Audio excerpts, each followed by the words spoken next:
ধনী হওয়ার আমল। ধনী হওয়ার আমলগুলো নিয়মিত করার মাধ্যমে একজন অভাবী, দুঃখী মানুষ সচ্ছল ও সুখী মানুষে পরিণত হওয়া দিনের আলোর মতো সত্য। শুধু চাই আল্লাহ তাআলার প্রতি বিশ্বাস ও লেগে থেকে নিচের দোয়াগুলো আমল করা। তবে অবশ্যই অলস হলে চলবে না। ধনী হওয়ার জন্য ইসলামী জীবন যাপন করতে হবে। চলুন দেখে নিই ধনী হতে হলে কি কি আমল করতে হবে। ধনী হওয়ার আমল ১। হযরত ইবনে ওমর রাদিয়াল্লাহু আনহু বর্ণনা করেন, একসময় জৈনিক ব্যক্তি হুজুরে আকরাম সাল্লাল্লাহু আলাইহি ওয়াসাল্লামের খিদমতে এসে আরজ করলেন, ইয়া রাসূলুল্লাহ, দুনিয়া আমাকে পরিত্যাগ করেছে এবং আমি অভাবগ্রস্ত এবং অক্ষম হয়ে পড়েছি। আমার পরিত্রাণের কি কোনো উপায় আছে? তদুত্তরে রাসূলুল্লাহ সাল্লাল্লাহু আলাইহি ওয়াসাল্লাম বললেন, তুমি কোথায় আছো, অর্থাৎ ইহলোকে নাকি পরলোকে? সালাতে মালায়েকা অর্থাৎ ফেরেশতাগণের দোয়া এবং তাসবিহে খালায়েক, যার বদৌলতে ফেরেশতাগণকে রিজিক প্রদান করা হয়, তা তোমার কাছ থেকে কোথায় গেল? যে দোয়া ও প্রার্থনার বরকতে ফেরেশতাকুল এবং মানবজাতি স্ব জীবিকা প্রাপ্ত হয়ে থাকে, তা কি তুমি জানো না? সেই ব্যক্তি আরজ করল, সেই দোয়া কি? রাসূল সাল্লাল্লাহু আলাইহি ওয়াসাল্লাম বললেন, সুবহানাল্লাহি ওয়া বিহামদিহি সুবহানাল্লাহিল আযীম ওয়া বিহামদিহি আস্তাগফিরুল্লাহ। অর্থ, মহান আল্লাহ তাআলার পবিত্রতা বর্ণনা করছি এবং তার প্রশংসা বর্ণনার সাথে আল্লাহ তাআলার নিকট ক্ষমা প্রার্থনা করছি। এই দোয়া প্রতিদিন ফজরের নামাজের আগে কিংবা পরে 100 বার করে পড়তে হবে।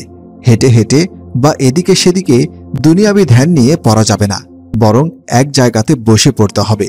তাহলে সংসার, দুনিয়া আপনা আপনি আপনার দিকে ফিরবে, অর্থাৎ দুনিয়া আপনার কাছে হেয় ও লাঞ্ছিত অবস্থায় ধরা দেবে এবং আল্লাহ তাআলা এর এক একটি শব্দ হতে একজন ফেরেশতা সৃষ্টি করে কিয়ামত দিবস পর্যন্ত তাসবিহ পাঠে নিযুক্ত করে দেবেন ও উহার সমুদয় সওয়াব আপনি পাবেন। অতঃপর লোকটি চলে গেল এবং দীর্ঘদিন পর্যন্ত ফিরে এলো না। এরপর একদিন এসে সে আরজ করল, ইয়া রাসূলুল্লাহ সাল্লাল্লাহু আলাইহি ওয়াসাল্লাম, দুনিয়া আমার কাছে এত বেশি পরিমাণে এসেছে যে তাকে কোথায় রাখবো আমি জানি না। সুবহানাল্লাহ।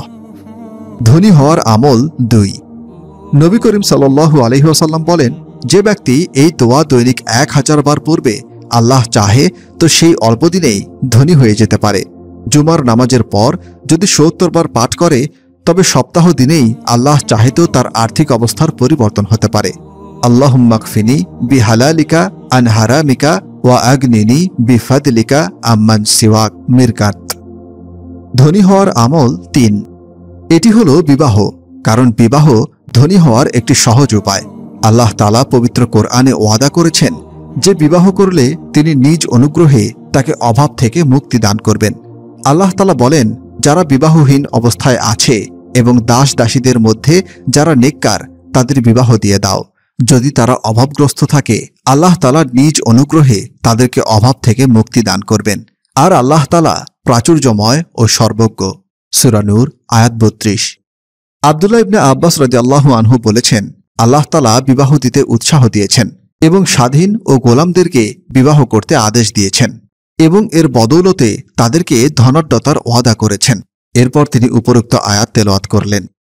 রাসূলুল্লাহ সাল্লাল্লাহু আলাইহি ওয়াসাল্লাম বলেছেন, 3 ব্যক্তিকে সাহায্য করা আল্লাহ তাআলার জন্য কর্তব্য হয়ে যায়। আল্লাহ তাআলার রাস্তায় জিহাদকারী, চুক্তিবদ্ধ গোলাম যে তার মনিবকে চুক্তি অনুযায়ী সম্পদ আদায় করে মুক্ত হতে চায়, এবং ওই ব্যক্তি যে বিবাহ করার মাধ্যমে পবিত্র থাকতে চায়।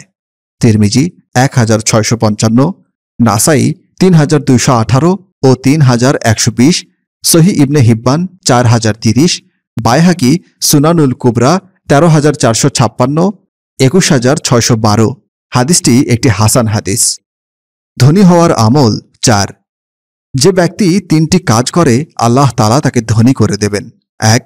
সবসময় অজু অবস্থায় থাকা। 2. আল্লাহর রাস্তায় দান। 3. হজ করা। ধনী হওয়ার আমল 5। একটি ঘটনা দিয়ে শুরু করি। এক যুবক হুজুরের কাছে আসলেন নিজের দারিদ্রতার অভিযোগ নিয়ে।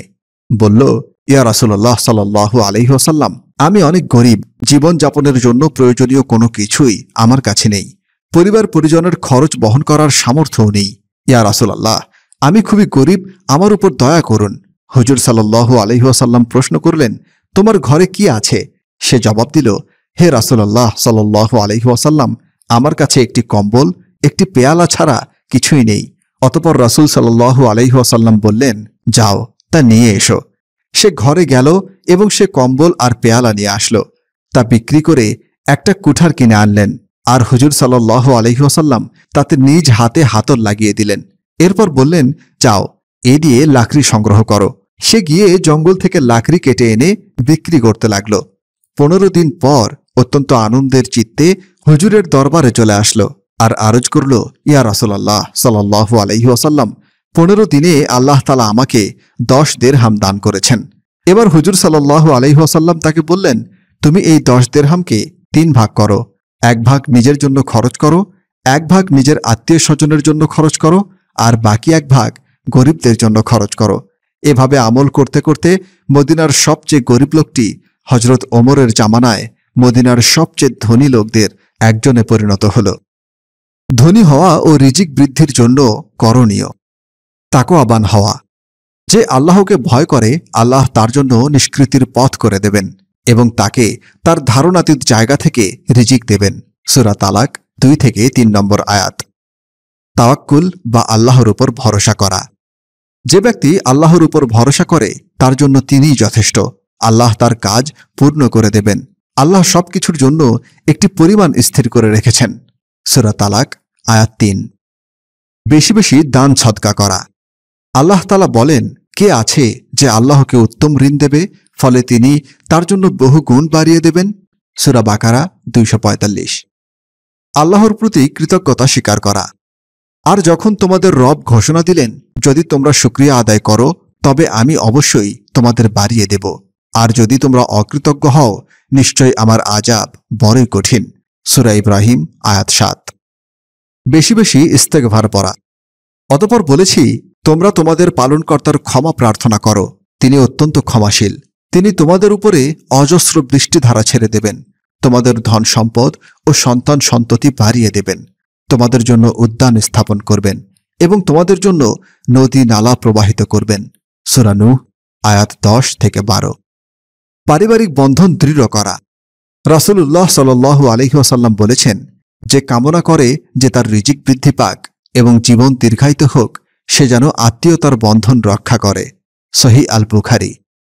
আশা করি রিজিক বৃদ্ধি হওয়ার মাধ্যমে ধনী হওয়ার আমল নিয়ে এই ভিডিওটি আপনার জীবন বদলাতে সাহায্য করবে। প্রিয় নবী সাল্লাল্লাহু আলাইহি ওয়াসাল্লাম বলেন, কেউ হেদায়েতের দিকে ডাকলে যতজন তার অনুসরণ করবে, আহ্বানকারী ব্যক্তি ততজনের সমান সওয়াব লাভ করবে। তবে যারা অনুসরণ করেছে তাদের সওয়াবের কোনো ঘাটতি হবে না। সহিহ মুসলিম 2674। তাই বন্ধুরা, ভিডিওটি বেশি বেশি শেয়ার করে সওয়াবের ভাগীদার হন।